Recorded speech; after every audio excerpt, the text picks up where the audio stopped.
নমস্কার, তোমাদের সকলের প্রিয় পাঠশালায় আরো একটি নতুন ক্লাস নিয়ে হাজির হলাম তোমাদের সামনে। আজকে আমি তোমাদের সাথে আলোচনা করব পঞ্চম শ্রেণীর পরিবেশের দ্বিতীয় স্কুলটির প্রশ্ন উত্তর। আজকে ক্লাসটি শুরু করে দিচ্ছি, সকলে মন দিয়ে দেখে নাও। একের প্রশ্নটি আছে, সঠিক উত্তরটি নির্বাচন করে লেখো। একের প্রশ্নটি আছে, হাড়ের জোড়কে একসঙ্গে বলে লিগামেন্ট, অস্থিসন্ধি, অস্থিমজ্জা না রেডিয়াস? হাড়ের জোড়কে একসঙ্গে বলে অস্থিসন্ধি। একের দুইয়ের প্রশ্নটি আছে, প্রদত্ত কোন রোগের জন্য ডিওটি চিকিৎসা করতে হয়? কলেরা, যক্ষা, আমাশয় না ডায়রিয়া? প্রদত্ত কোন রোগের জন্য ডিওটি চিকিৎসা করতে হয়? যক্ষা রোগের জন্য ডিওটি চিকিৎসা করতে হয়। একের তিনের প্রশ্নটি আছে, সাহেববাগ কোথায় দেখা যায়? পুরুলিয়ায়, হাওড়ায়, কোচবিহারে না পূর্ব কলকাতায়? সাহেববাগ দেখা যায় পুরুলিয়ায়।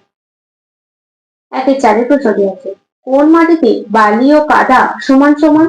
এঁটেল মাটি, বেলে মাটি না দোআঁশ মাটি? দোআঁশ মাটিতে বালি ও কাদা সমান সমান। দুইয়ের প্রশ্নটি আছে, শূন্যস্থান পূরণ করো যে কোনো তিনটি। সবগুলোই করে দেখাচ্ছি। দুইয়ের একের প্রশ্নটি আছে, হাড়গুলি অস্থি সন্ধিতে যে দড়ির মতো জিনিস দিয়ে লাগানো থাকে তাকে বলে লিগামেন্ট। লিগামেন্ট। দুইয়ের প্রশ্নটি আছে, ত্বকে ড্যাশ অতিবেগুনি রশ্মি শুষে নিয়ে ক্যান্সার আটকায়?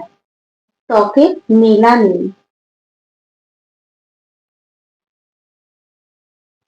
তিনের প্রশ্নটি আছে, গন্ধগোকুলের অপর নাম ড্যাশ কি ভাম বিড়াল?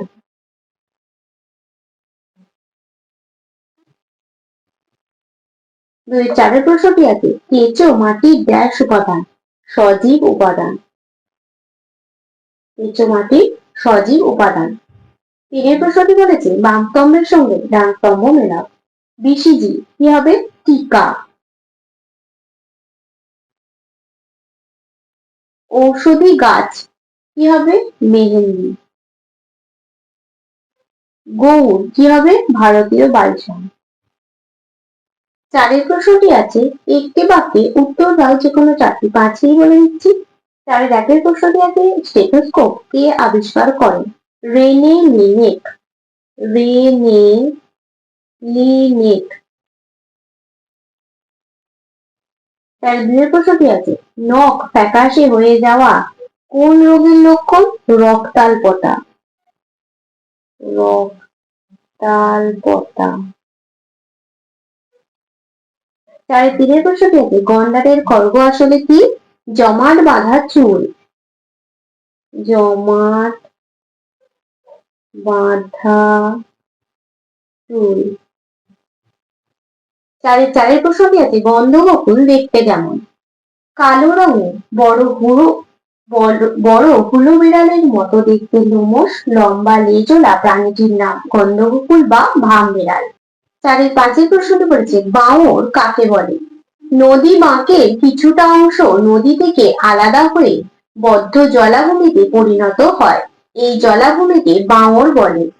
পাঁচের প্রশ্নটি বলেছে, নিচের প্রশ্নগুলির দু তিনটি বাক্যে উত্তর দাও যে কোনো তিনটি, পাঁচটি বলে দিচ্ছি।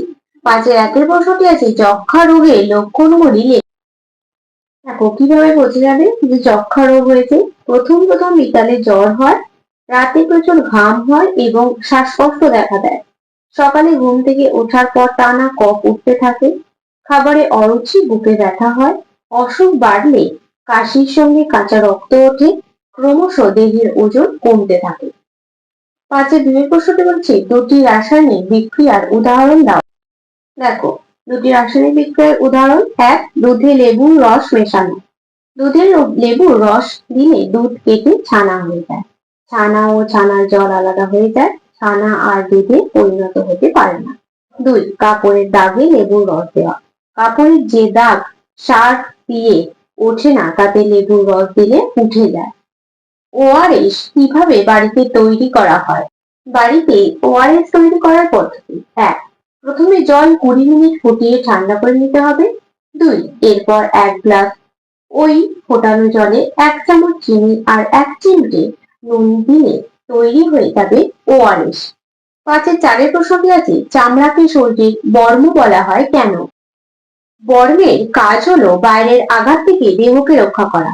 আমাদের শরীরে চামড়া বা ত্বকও বাইরের আঘাত থেকে চামড়ার নিচে থাকা মাংসপেশি, শিরা, ধমনী, স্নায়ুতন্ত্র প্রভৃতিকে রক্ষা করে।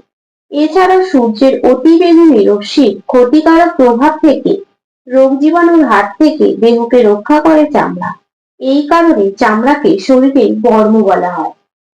পাঁচের প্রশ্নটি আছে, কোন অঞ্চলে জীববৈচিত্র্য কেন সংরক্ষণ করা উচিত? দেখো এটা লিখবে। সবুজ উদ্ভিদ থেকে মানুষ ও অন্যান্য প্রাণীরা খাদ্য সংগ্রহ করে। আবার উদ্ভিদ জ্বালানি হিসেবেও ব্যবহৃত হয়। ফলে কোনো অঞ্চলে উদ্ভিদ বৈচিত্র্য হ্রাস পেলে খাদ্যের অভাব ও জ্বালানির সংকট দেখা দেবে। 2, আমাদের আশেপাশে অনেক ভেষজ উদ্ভিদ পাওয়া যায় যা প্রাকৃতিক উপায়ে রোগ নিরাময় করতে সক্ষম। কিন্তু বর্তমানে সভ্যতার বৃদ্ধির কারণে এবং এই সমস্ত উদ্ভিদগুলি সম্পর্কে না জানার কারণে ধীরে ধীরে এগুলি বিলুপ্ত হতে শুরু করেছে।